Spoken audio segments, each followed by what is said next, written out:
आज आपण आझाद मैदानामध्ये आंदोलनासाठी आलेला आहात, तर काय आपल्या मागण्या आहेत, काय सांगाल? आमच्या शासनाकडे 3 मुख्य मागण्या आहेत। वारंवार खाजगीकरणाच्या विरोधात संघटना आवाज उठवत असते, परंतु शासन दखल घेत नाही। आज मुंबईतील 5 शासकीय रुग्णालय आहेत, जे कामा, जीटी, सेंट जॉर्ज व पोद्दार या रुग्णालयात खाजगीकरणाचा आता म्हणजे खाजगीकरणाद्वारे काही पदं भरली जाणार आहेत। ती पदाची गरज नसताना देखील खाजगीकरण थोपलं जात आहे या रुग्णालयावर, कारण की ती पदं सर्व फुलफिल आहेत। त्या पदाचे म्हणजे कर्मचारी भरलेले आहेत, त्यात रिक्त पदं देखील नाहीत, अशा पदावर खाजगीकरण केलं जात आहे। तर शासनाला आम्ही याबाबत दखल घेण्यासाठी पत्रव्यवहार वेळोवेळी केला होता।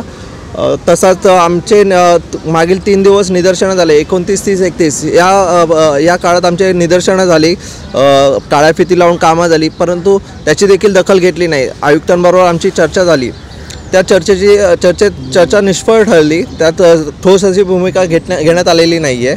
त्यानंतर आम्ही रीतसर पत्रव्यवहार करून 3 फेब्रुवारीपासून शासनाला कळवलं होतं की आम्ही बेमुदत साखळी उपोषणाला बसणार आहोत।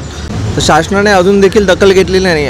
आज आम्ही बेमुदत साखळी उपोषणाला आजपासून आमच्या 5 शासकीय रुग्णालयातील सर्व पदाधिकारी व कर्मचारी इथे उपोषणाला बसलेले आहोत। आमच्या मुख्य 3 मागण्या आहेत की शासनाने जे थोपलेलं खाजगीकरणाचा जाळं आहे ते हॉस्पिटलवर न म्हणजे कुठल्या शासकीय कार्यालयात थोपू नये, आणि जी पदं रिक्त नसताना देखील जी पदं पूर्णपणे भरलेली आहेत अशा पदांवर खाजगीकरण लादणं हे पूर्णपणे अन्यायकारक आहे। आणि अशाने आमची जी काही पदं आहेत ती धोक्यात येण्याची शक्यता बळावत चाललेली आहे। तरी आम्ही शासनाला आमची मुख्य मागणी आहे की खाजगीकरण रद्द करा। ज्या कंत्राटीदाराला तुम्ही जे खाजगीकरणाद्वारे जी पदं भरण्याला दिलेली आहेत ती तात्काळ स्थगित करा।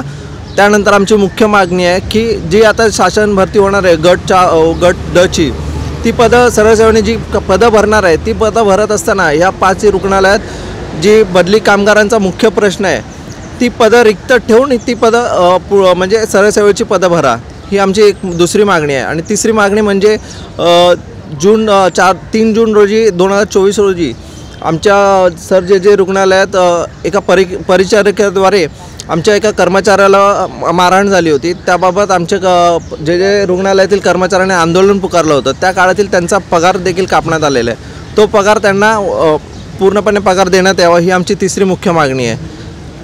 आणि ज्याप्रमाणे आता आपण पाहतो की सरकारी रुग्णालय जे आहेत त्याच्यामध्ये आता जी परिस्थिती आपल्याला पाहायला मिळते की एक वॉर्ड जो आहे तो पूर्णपणे एकाच ज्या परिचारिकेवर अवलंबून असतो। मग त्याबद्दल काय सांगाल की आता जी परिस्थिती आहे? मॅडम, परिचारिकांची सगळी पदं भरलेली आहेत, तशीच सफाईगारांची सगळी पदं भरलेली आहेत। मुख्य प्रश्न आहे यांनी आता जे स्मार्ट कंपनी, जी स्मार्ट कंपनी आहे त्याच्यामार्फत जे खाजगीकरण चालवलेलं आहे, जर आमची सफाईगारांची पूर्ण पदं भरलेली आहेत, साफसफाईची कामं आमची वेळेवर होत आहेत, तर खाजगीकरण आवश्यकच नाही आहे। तोच खर्च जर रुग्णांवर आज सुईपासून ग्लोव्जपासून सर्व रुग्णांना लिहून दिलं जातं, जे प्रायव्हेटमधून बाहेरून आणायला लावतात, त्याच्यावर खर्च केला तर रुग्णांना मदत होईल, या जनतेला मदत होईल। पण तसं न करता त्यांनी हे खाजगीकरणाचा घाट घातला आहे। हा खाजगीकरणाचा घाट काही कंपन्यांची खिसे भरण्यासाठीच आहे असं आम्हाला जाणवत आहे, तरी हा खाजगीकरण रद्द करावा यासाठी आम्ही हे आंदोलन मोठ्या प्रमाणात पुकारत आहोत।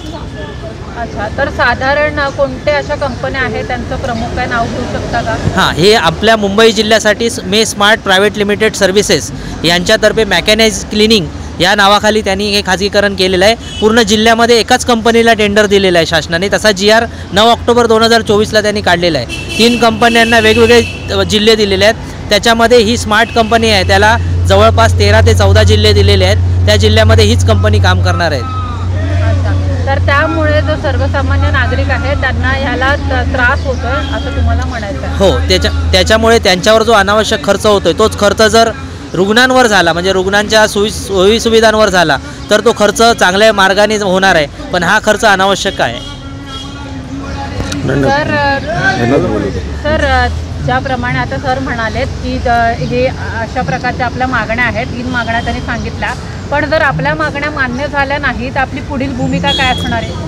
पुढील भूमिका आम्ही शासनाला अगोदरच सांगितलेलं आहे की आता जर तुम्ही चर्चेला आम्हाला बोलवलं नाहीत तर पुढे हा साखळी उपोषण अजून उग्र व तीव्र आम्ही करू। मग इथे कुठेतरी मनमानी कारभार चालले का? 100% मनमानी कारभार चाललाय प्रशासनाचा। व शासन त्याला दुजोरा देत आहे हे सर्वांना दिसते. मग या संदर्भात आपण गृहमंत्र्यांची किंवा इतर कोणत्या मंत्र्यांशी बोललात का, की भेटणार आहात का? अजून चर्चेसाठी कोणाकडून निरोप आलेला नाही आहे. आम्ही वाट बघतोय, कळवलेलं आहे, बघूया. शासकीय कर्मचारी संघटनेच्या एकजुटीचा कोण म्हणतो देणार नाही? अरे कोण म्हणतो देणार नाही? हम सब हमारी यूनियन वो शासकों होश में आके बात तो तुमको न्याय तो तुमको नहीं देंगे तो लड़के लेंगे अपने हक, छीन के लेंगे अपने हक।